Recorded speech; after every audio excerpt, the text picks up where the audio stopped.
Our club's always been a forum for visionaries, public figures, and decision makers to command attention to the issues of our time and inform the most relevant, compelling, and challenging conversations. Here we offer first-person access to dynamic political, business, and public personality. The Canadian Club is one of the most important podiums anywhere in the world that a Canadian can speak to, tell Canadians what it is that they think, develop those thoughts. And so I want to thank you for that very, very much. Please join me in thanking our esteemed panelists today. Through our programs and events, including our youth and young leaders programs, our diversity partnerships, our joint events, and our media and social media opportunities, we offer you access to dynamic political, social, and business figures from abroad and right here at home. The platform from which the eloquence of Canada has flowed all of that time, whether it be business, education, politics, sports, arts and culture. If someone wants to say something to Canadians about this country and about the future of this country, this is the venue you choose.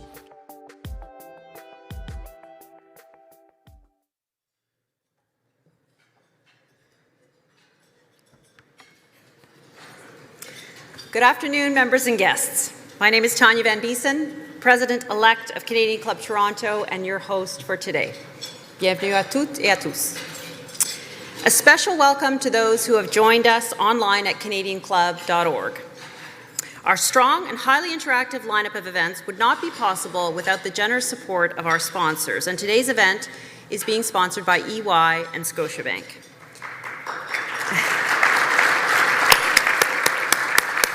Thank you both for your support of today's conversation. Our club is grateful to the Canadian Bankers Association, our season sponsor, and to Air Canada, our official airline sponsor. We are also proud to partner with Canada's Forest Trust Corporation in a significant environmental initiative fostering sustainable forestry practices and connecting Canadians more closely with nature. Today, we are not only compensating for our event's carbon footprint, but also nurturing a green legacy for future generations. Thank you, CFT, for planting a forest and for preserving it in our honour. Now, we regularly invite young Canadians to join our events, and today we welcome students from Glendon College at York University and from Toronto Metropolitan University. Members and guests, we welcome your questions today for our special guest, and we always like them to be pithy and hard. So please know that there are question cards on your table for those in the room. Please don't hesitate to complete these cards, and we will bring them up here to have them addressed. For those joining remotely, please hit the Submit a Question button on the right side of your screen, and the question will be picked up by our team. And with that, I'm pleased to invite Linda Williams, Managing Partner, Clients, Markets and Growth, EY Canada, to introduce our speaker. Linda.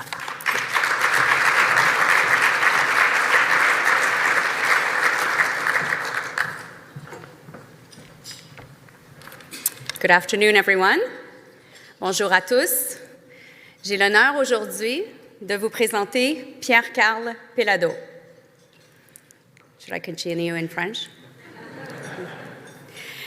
I have the honor to introduce Pierre Karl Péladeau, President and CEO of Quebecor, a businessman in Quebec, former politician. Mr. Péladeau leads Quebecor, a media and telecommunications giant and significant Quebec flagship. For more than 70 years, Quebecor has been a mainstay in the economic, technological, and cultural fabric of Quebec. Monsieur Péladeau took over from his father in 1999 after contributing to its expansion in Europe and Canada. Under his leadership, Quebecor acquired Groupe Vidéotron, TVA, and Osprey Media, as well as many other assets. Quebecor spearheaded the development of competition in mobile telephony service in Quebec. Vidéotron launched its wireless telephony service in 2006, followed by its own network in 2010, becoming the first new generation carrier in Quebec and taking on the big three incumbents. In April 2023, Videotron acquired Freedom Mobile and became the fourth major national wireless carrier in Canada. Videotron remains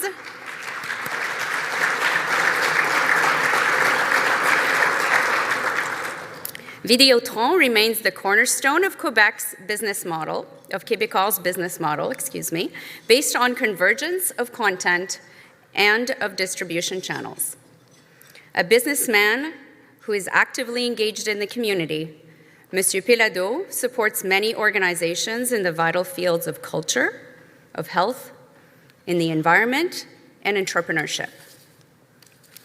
Monsieur Péladeau serves also as president of the Foundation Chopin Péladeau, a private family foundation named after his parents, Raymond Chopin and Pierre Péladeau. A firm believer in the critical importance of accelerating the Montreal taxi industry's green shift to electric, he acquired Texelco in 2019, an organization with a mission to optimize, automate, and electrify the taxi industry, one ride, one vehicle, and one community at a time. As a proud Montrealer and sports fan, he purchased the Montreal Alouettes in March 2023, and what a thrill this weekend will be.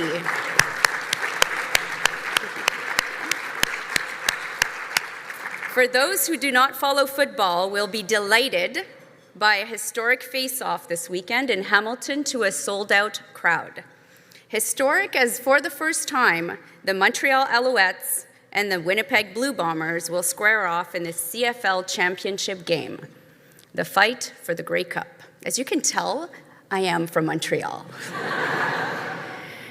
Really looking forward to it. It's not often that I cheer on my teams in this city, but go Als. Finally, Monsieur Péladeau received the Quebec National Assembly's Medal of Honor in 2005, was named a Chevalier de l'Ordre de la Pléiade in 2013, and was appointed as an officer of the Ordre National du Québec in 2022. As a Montrealer, I'm privileged to welcome and introduce Monsieur Péladeau to the Canadian Club of Toronto, and very proud that Monsieur Péladeau has the opportunity to discuss the industry, the competition, and the benefits of an increasingly aggressive market, of course fueled by Quebecor's emergence as a major national competitor. Please turn your attention to the video.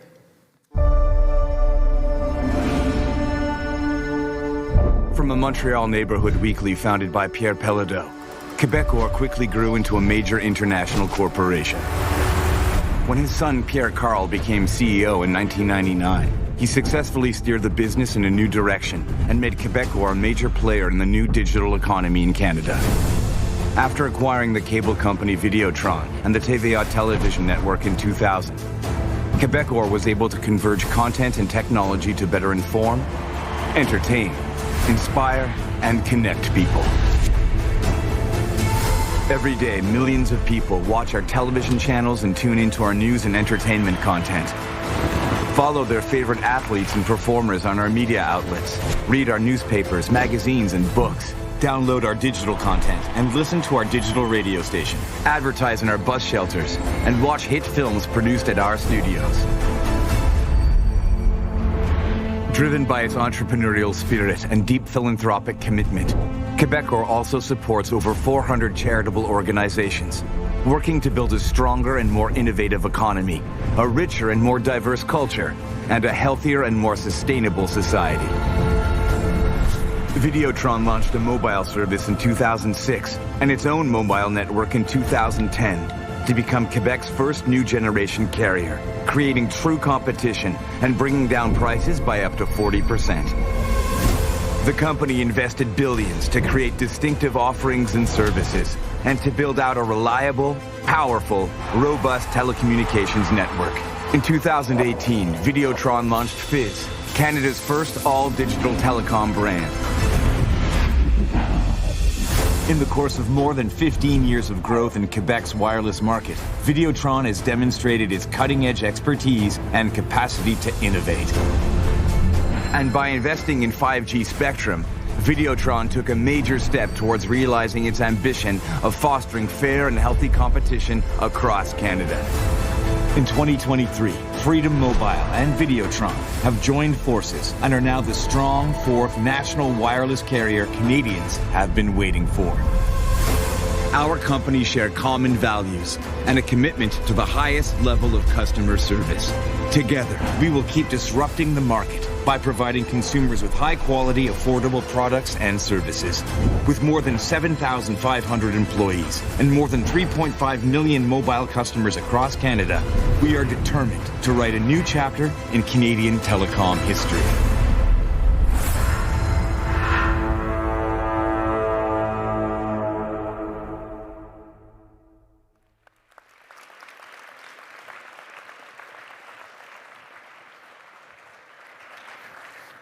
Hello.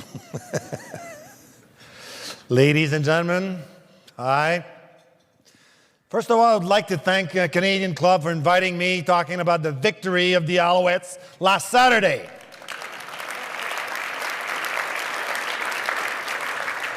Oh, I guess that I have the wrong topic. Global leader in telecom competition. Oh, okay, that's different. You know, I'm happy also to talk about this. So, usually I'm a little bit humble, but I will tell you today that I think I should not be humble. And I'll tell you why. I came from an environment which is very competitive. As the video was saying, you know, my father started the business. In 1964, he founded Le Journal de Montréal, which was a daily, even not published on Saturday and Sunday.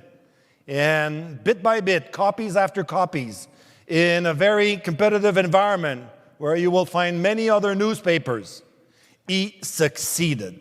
He succeeded in Montreal, then he launched the same paper in Quebec City, and he became the largest publisher in Quebec.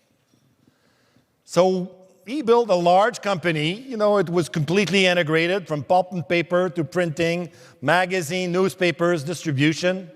And finally, well, you know, in 1999, I succeeded him as the CEO of Quebecor. It was a great opportunity for me. And I think that I had the opportunity to inherit his mindset and what he was looking for in life. So then the great opportunity arrived in 2000. There was a little bit of a very, you know, it was the internet bubble. So there was a lot of excitation. And Videotron came to be bought by Rogers. For many reasons, we had the opportunity to move forward and acquire the company. And then, you know, we found a completely different environment. Say, from a competitive environment, we arrived in an industry where, you know, there were two sets of companies. One was led by great entrepreneurs. Ted Rogers, probably, you know, the greatest entrepreneur in Canada. G.R. Shaw. And even, you know, Videotron was owned by the Chagnon family. André Chagnon founded. They have something in common. They were protected by regulations for enjoying a monopoly. I'm not saying that you're not building a lot of things when you own a monopoly, but it's certainly, you know, a different environment when you need to compete against a very industry which is enlarged.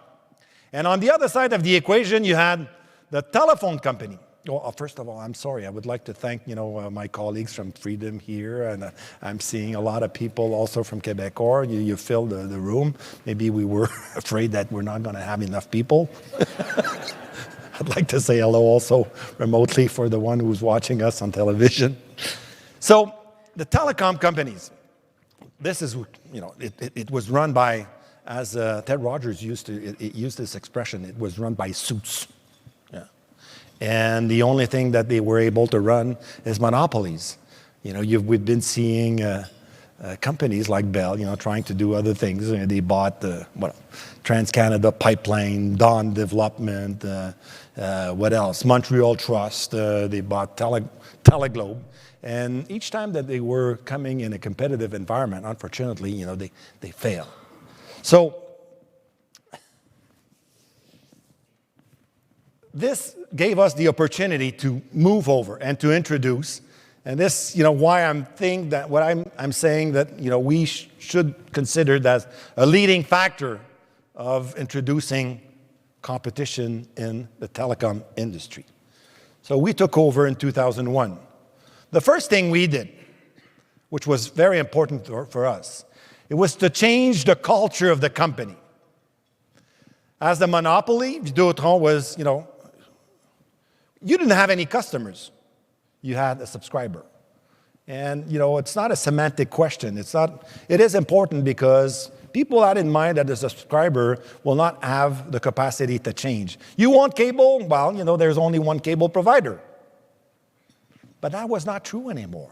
Things were changing. And then the company need also to change. So we took care of our customers.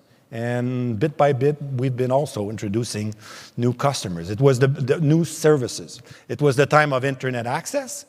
So then we moved forward and we became the largest internet access provider. We moved to wireline telephony very quickly also, and then became on our territories at least, at the same level than Bell. So it was a very great accomplishment.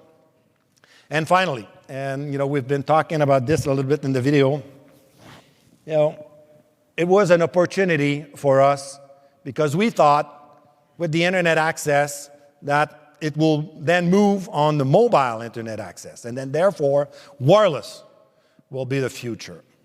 You will remember probably in 2006 or 2007, or maybe a little bit before, no, I think it was before 2004, Fido, which was unfortunately under protection, became underbid. TELUS was on one side. It was finally, bought by Rogers. We were not able to afford buying Fido. We were at that time, a little bit like Ted Rogers. He used to like leverage, but then, we also had leverage, and in fact, it was 7 times. So would it be possible for us to move forward quickly? No. But we learned very quickly that future will belong to wireless, and then therefore we need to move in this direction. And then we signed MVNO with Rogers, and we introduced wireless to our products that we were servicing to our customers in Quebec. It was a great success. We fight, to make sure that as a telecom company, that we want to be a facility-based enterprise. So we moved and went to Ottawa saying, if you want to have competition, if you want to have better prices, if you want to have innovation, you need to make sure that you will have competition. And the only way to be able to have competition is to create the proper condition to have it. At the beginning, we had the industry minister was Maxime Bernier. Well, he left. I think it was a good thing for us. And he was replaced by the late Jim Prentice, that understood very quickly and easily to make sure that, in this, even, we didn't talk about the big three at that time, but the big three was there. And then to find out if we want to have something that's going to take place, that the change will take place in the industry, then you need to have proper conditions. And this is, what Jim Prentice understood, and this is what he decided that we will be able to get. So, very important thing, we had set aside spectrum. I know that, from an incumbent standpoint, people would say, well, this is subsidizing, company. No, it's not subsidizing anything. In fact, we've been able to bring billions of dollars in the federal treasury because this is the industry minister that managed this. But then, new entrants, spectrum reserve, that was the key. And then there were other conditions regarding roaming, because you need to roam. You're not going to be able to build a network in 2 days, in 2 weeks, in 2 months. So then, therefore, you need to run on other people's network, which is, something that is largely used in the industry. And finally, we will get the infrastructure sharing, which is also there for the same reason.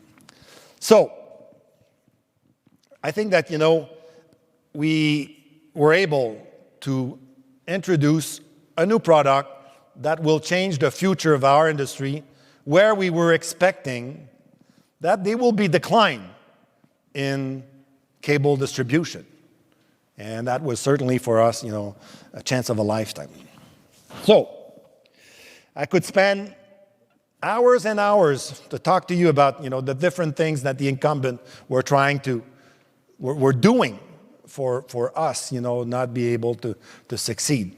Competition is tough, but competition needs to be fair. And sometimes, unfortunately, we're finding out it's not always the case. I remember very well, and I can talk to you about this for hours again.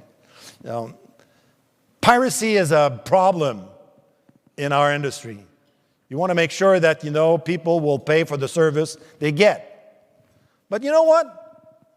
Our competitor in Quebec was having satellites and dishes where you will get them for free, almost, and you will not be forced to take a subscription. So guess what happened? Pirates was all over the place. And then, therefore, people or broadcasters that, distribute their programs through distribution network, like the satellite and the cable, were losing significant amount of money. So it took 10 years, because obviously, we were against those kind of attitudes. And 10 years later, we finally had $140 million for damages we suffered because of this Bell attitude. It's really unfortunate. But we still, unfortunately, live in that kind of environment. So, after all those years, I will come back to competition. And I'd like to raise, this thing by Michael Ford. Domestic rivalry, like any rivalry, creates pressures on companies to innovate and improve. Local rivals push each other to lower costs, improve quality, and service. This is, what happened for us. And I would say on top of this that a critical byproduct of competition is certainly innovation, one of the most, if not the most important maker of productivity and economic growth. So we can talk about the telecom industry. We mentioned earlier that was a sizable thing. I would like to emphasize on one thing. I remember former Chancellor Angela Merkel saying, German productivity has declined because of broadband connection speed, too unstable, too slow. So telecommunication is really in the middle of our capacity to build a strong economy. And then, therefore, we should not refrain anything that will stop competition to improve, to make sure that we will push for competition to improve the marketplace. So we know that the wireless is a significant industry. 94% of Canadian adults, have a phone, a mobile phone. And so then the wireless sector is the most promising growth driver for the industry here and elsewhere. Over the past 15 years, wireless access has become kind of a staple of modern life. and sometimes it's not always easy, especially with kids. You know, we would like to see them doing other things than on being on their phone, but it is what it is, and certainly, you know, responsibility for parents to make sure that, you know, there's other things than phone. But it's certainly, you know, around our life today of an important matter. So Canadians have become more mobile than ever, and they're hungry like anyone else, you know, with speed and data. So the average consumption of mobile data has more than doubled since 2020 in Canada. And the price of wireless service is a well-known irritant for Canadians. Although many consumers advocate that prices remain some of the steepest in the world, there is light at the end of the tunnel. The lowest possible price of a single gigabyte of data in Canada now compares well to other countries. Recent data from cable.co.uk shows that the average price of a single gigabyte of mobile have fallen by 60% since 2019. It says a 60% decrease, but we can do better if we have the right conditions. And I guess that there should not be any problems when we look at the financial landscape of the big three. Not bad. So wireless market shares paint a similar picture. There are currently near 36 million wireless users in Canada, according to the CRTC. The big three claims more than 80% of these customers, and Quebecor now claims almost 10%, thanks to the addition of Freedom Mobile to our roster of mobile brands. This was a comfortable situation for the big three. You know, why would they lower their prices, improve their product and services, and innovate when only a handful of competitors can offer the same service than they do? Each of them gets a share of the market without efforts. Their shareholders are happy. The board is happy. Senior leaders are happy. And what about customers? No, they're not so happy. So to break, you know, this oligopolistic cartel, or whatever, call it, we need to eat up competition in the telecom sector. And a new competitor should check those boxes. Willingness to disrupt the market, innovate, and get out of their comfort zone. The capacity to do so. In other words, a proven track record and rock-solid financial backing. We've been working very hard to decrease our leverage year after year after year, and we've been still in a very favorable position. We just recently, last week, you know, released our quarterly results, and despite the check I made, you know, in fact, it's the second check that I made to Rogers. I remember I made a 200 million check for which he bought the Sky Dome at that time when we acquired Videotron in 2000.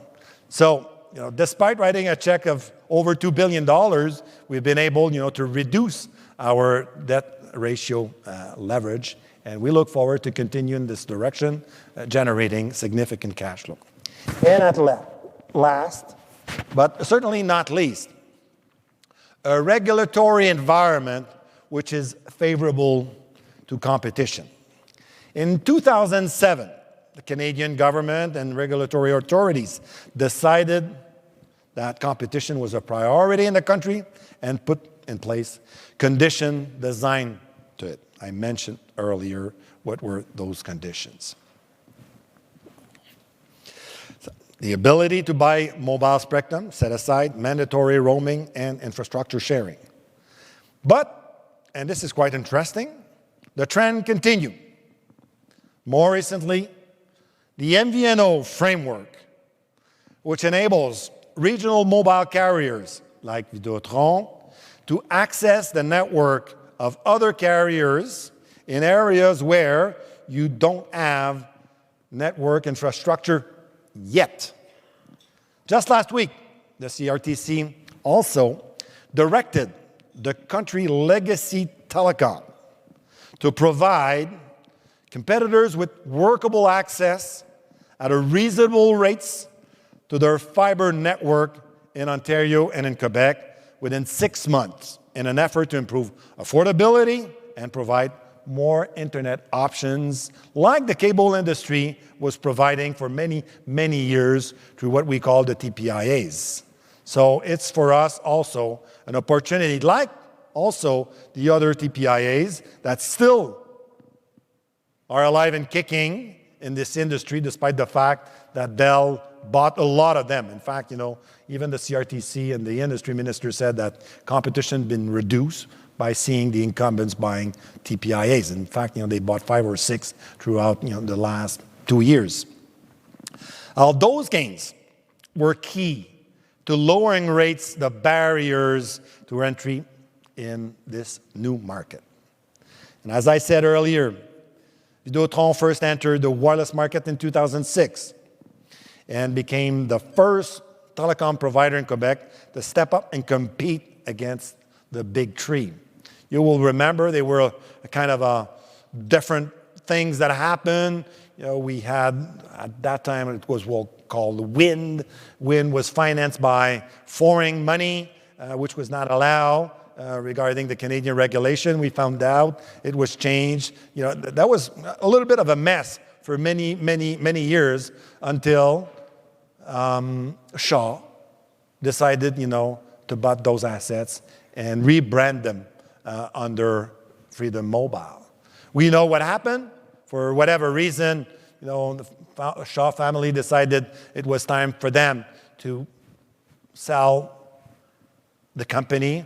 And, at the end of the day, we know what was the result. Basically, Rogers buying Shaw and creating a very large company now in Canada. So, over the course of 17 years, we spent nearly $4 billion to build a robust, powerful network, create thousands of jobs, claim 23% market share from the incumbents, become one of the top wireless carrier in our historical footprint, Quebec, and made wireless prices drop by up than 40% in Quebec, more sharply than anywhere else in Canada.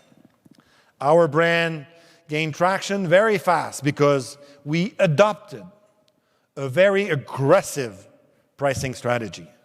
We have our customers with great service, which is still our trademark today. You want to be served like, and this is, the lesson that we are offering to our employees. Make sure that you will serve your customers the way that you would like to be served. And the message was strong, and it is very well established in our company. And finally, innovate and offer never-before-seen products.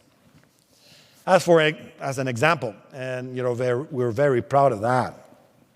In 2018, we launched our Fizz brand and became the only telecom in Canada with 100% digital brand for young people and tech-savvy customers. And we create Fizz in less than a year.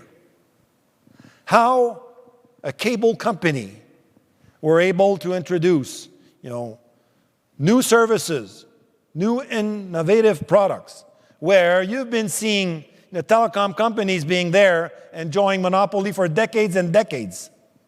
This is what competition brings. To give more Canadian access to Videotron and Freedom networks, we favor a gradual and disciplined expansion and an approach based on profitability. That doesn't mean that we're not able to reduce prices to offer better service. In fact, it goes parallel to each other. For over $800 million, we acquired wireless spectrum in 2021, which covered many regions, obviously historically for our Quebec network base, but also in Ontario, in Manitoba, in Alberta, and in British Columbia. And with the new MVNO framework, we have everything it takes to start expanding our networks. Our mobile network now covers more than 70% of Canada's population. Over the next few months, we will be able to reach millions of additional Canadians. We're also participating right now on the ongoing 3,800 megahertz auction, but as you probably understand, that we cannot talk about this publicly. The result will be certainly known in the few days or in a few weeks when the auction will be over. But certainly, again, it shows how the telecom industry works for Canadians, both ways, obviously for customers, but also for Canada, the state, the federal treasury, on appelle ça le trésor, and it brings hundreds of millions, billions of dollars for Canadian finance.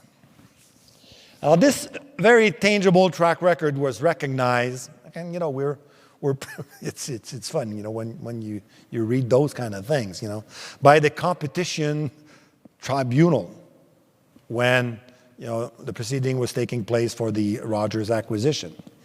And they're saying, Videotron is an experienced market disruptor that has achieved substantial success in Quebec. Videotron entry into those markets will likely ensure that competition and innovation remains robust.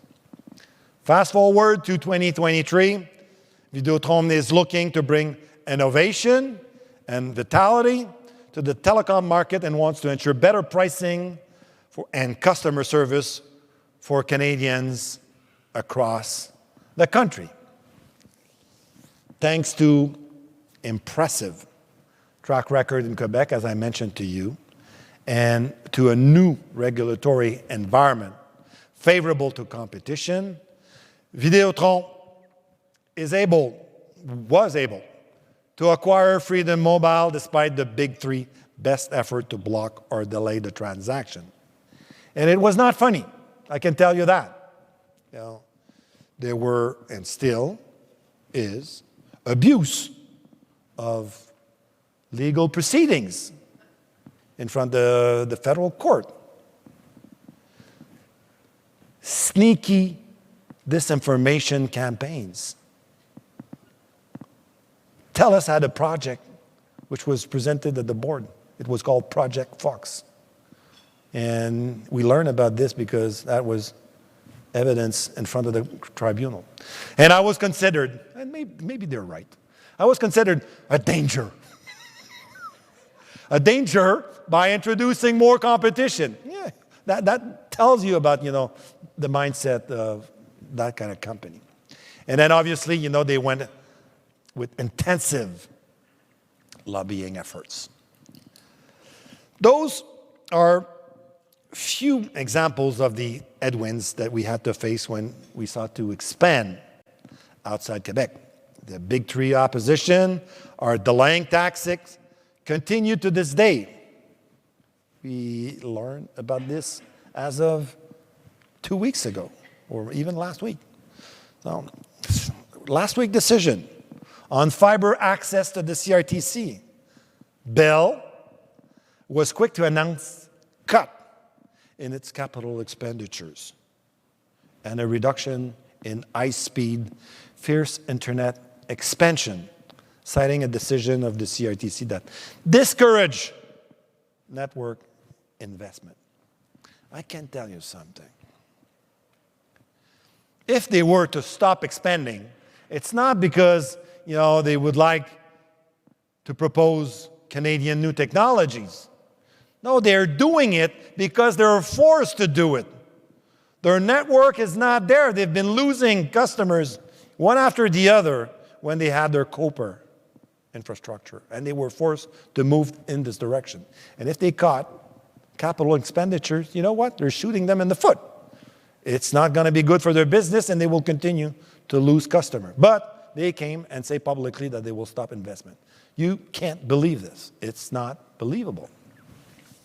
When Innovation, Science, and Economic Development Canada, ICED as we call it, gave Videotron authorization to acquire Freedom in April, it did so knowing that Videotron had the will, the capacity, and the right environment to replicate the success that we had in Quebec. This strategic decision has since proven farsight as we've been successfully fulfilling most of the promises that we made to Canadians, some of them ahead of schedule. Lower prices, better network, access to 5G, and there are many others. Offering our customers the best product, the best services at the best price have been part of the DNA of Videotron for years, and decades. So the first thing we did after the Freedom acquisition with the transaction was to ensure this DNA was transposed into a new, bigger, better, and faster than ever for Freedom. What's that? It's a growing 5G network reaching more than 12 million people, fully nationwide wireless plans, integrated seamless handover of call between carriers, never been seen before offers like the first true North American plan that we launched over the summer. The new Freedom is a far cry from the brand Canadians used to know. It continues to offer innovative products and services to its customers, relying on a network that keeps growing and improving. We will continue to be committed to our community by offering services that reach them wherever they are, as Freedom did with the TTC. That's a funny thing, eh? Yeah. We were there for many years, and when it was bought by Rogers, finally Bell and Telus was looking to be there. Well, you know, guys, you're 4 years late. But then, you know, let's go for a fight. Let's go for a public, you know. And at the end of the day, they're certainly not, you know, servicing well their customers. But we were there, and we were offering the service. Since its acquisition from Videotron, Freedom Mobile have been driving changes, and competitors are following suit. We have introduced several new highly competitive offers since April, all of which have been systematically matched by our competitors, driving wireless prices down. At the end of the day, this is what is important for Canadians to enjoy a more favorable environment. You don't believe me? Well, here further proof from StatCan. Even as consumer prices are going up across the board, wireless prices are falling. Statistic Canada Consumer Price Index is showing that wireless costs have actually fallen more in the last 2 quarters than they did in the previous 2 years. What changed? Videotron acquisition of Freedom in April. Simple as that.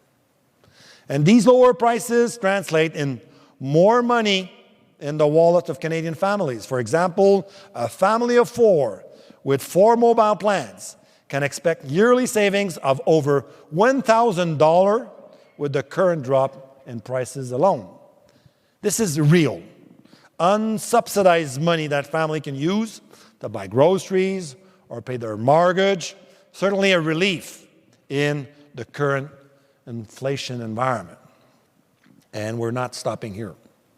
Just last week, Freedom lowered its 5G access threshold by almost 25%. Any Freedom customers with a plan of $39 and up now gets the access to the latest wireless technology at no additional cost. Nearly 200,000 Freedom customers will soon receive a message saying they now have access to 5G. The CRTC itself recognized that the MVNO framework had opened the door for Quebecor to introduce new, lower price plans. On that note, I would like to acknowledge the courage and the leadership of the Minister of Industry, François-Philippe Champagne, and the CRTC Chair, Vicky Etridis, whose decision in the past few months have already led to a more dynamic market and greater competition. We've been waiting for this for the last 10, 15 years, and it finally arrived. We look forward to piggyback in this environment and deliver the goods, because the regulatory environment is indeed allowing us to get there where we are today, but work remains to be done, and just not in wireless. The decision announced last week by the CRTC, the chair, regarding mandatory access to Bell and TELUS fiber network is a major milestone for up-and-coming carriers like Freedom. It will allow us to offer our customer bundled products and services, which will increase the competition even more and drive down the prices on wireline telecom services. We've been moving forward in this direction in our home-based market in Quebec City, in Quebec province, and we look forward to make sure that this will also happen in the bundle environment, which is of importance, but there's not only a bundle environment where you can succeed, a standalone and internet access also is certainly a formula that can be offered to our customers. So, however, it is worth nothing that Bell current offers are still far below the rates approved by the CRTC on an interim basis. And this is further evidence for Canada to truly become a global leader in telecom competition. The authority must remain and maintain, accentuate, and even create initiatives aimed at increasing competition. Here are a few examples of what could be done next. Tackling Canadian roaming rates, which remain among the highest in the world. There is no logical, no rational explanation why wholesale data roaming should be five times more expensive in Canada than it is in the European Union. Second thing, ensuring that aggregate fiber access among carriers remain at reasonable prices that allow competition in wireline services, taking into account retail pricing. Third, giving more flexibility to the CRTC Broadband Fund to increase network resilience and competition in areas already served, in adding the connecting remote region. In short, the pieces of the puzzle are lying on the table in front of us. We just have to fit them together. Need further proof to the concrete positive effect that a favorable regulatory environment can have in the market? Well, thanks to the MVNO framework. Our fully digital, disruptive wireless brand Fizz will make its first foray in the West in the coming weeks with a beta launch in Vancouver, Edmonton, and Calgary. This is another step forward for competition. Fizz is an entirely different animal when it comes to wireless carriers. It keeps a tight-knit relationship with its community of members, not customers, members, and treat them with perks and gifts. It offers unmatched innovative features like data rollover and data gifting among its community. This being a beta launch, people who join will be able to take advantage of deeply discounted plans.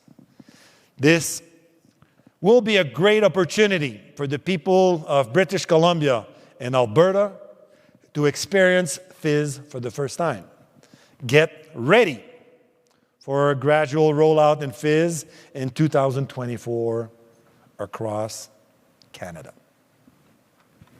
In conclusion, when the focus is on customers, on Canadians, the choice we need to make in order to serve the public interest should be clear to everyone, even for the big three.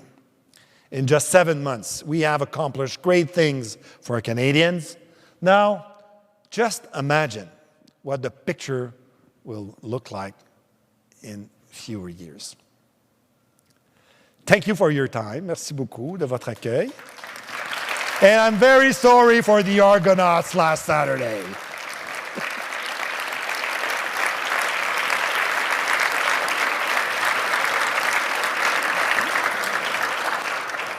Thank you. Merci beaucoup. So we do have a couple of questions. I don't think we have a ton of time. One question, Colleen is telling me. I will say we are proud here at the Canadian Club to have had the CEOs of Rogers, Bell, and now you. You were smart to hold out to be third because you get the last word. But it's a never-ending story. It's a never-ending story. Everyone had their own perspective on competition, but everyone was very clear that competition is critical, so that's good. Thanks. You've given us a bit of a preview, but if you, which we know you will be, when you come back next year and speak with us, what should we expect to hear from you? Where will Quebecor be? Can you give us a preview into the future? Well, it's like, when we have conference calls, analysts are always asking that kind of questions. And the answer is always the same. There are spies in the room. There are spies on the line. So we're not going to talk about, our next marketing strategies. This is for sure one thing, that we will continue to innovate because this is the DNA of our company. And, I'm proud to work, with my new colleagues of Freedom. And what I feel, and, I've been obviously enjoying, meeting with them. In fact, we're just not far from here across the street on Bremner and York. It's like the Alouettes, they want to win. And the team is great. So we know that, with Videotron, as we're creating a culture which is the same, and winners. And we will continue to be there. Thank you.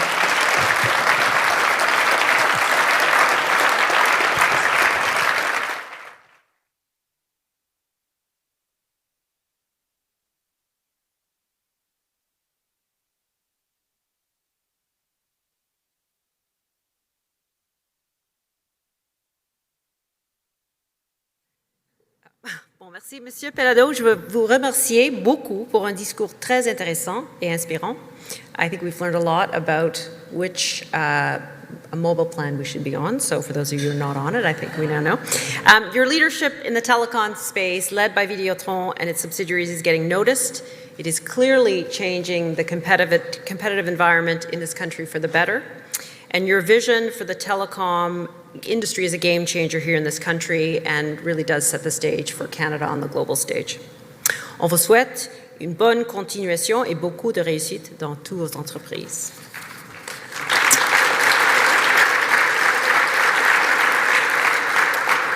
Before we close, I invite our audience to join us for some tremendous upcoming events. Next week on November 23rd, we will be hosting a very timely panel on navigating our caregiver dilemma. And on December 4th, we welcome Guy Cormier, President and CEO of Groupe Desjardins. On December 15th, we will also welcome the Governor of the Bank of Canada, Mr. Tiff Macklem. So I'm sure you will be happy to join us for all of these events. Please visit our website for more information about tickets. And then I'd also like to conclude by thanking our AV supplier, VVC Live, for facilitating today's event, and of course our sponsors, EY and Scotiabank. Thank you. We appreciate all of you spending time with us today. Merci, au revoir.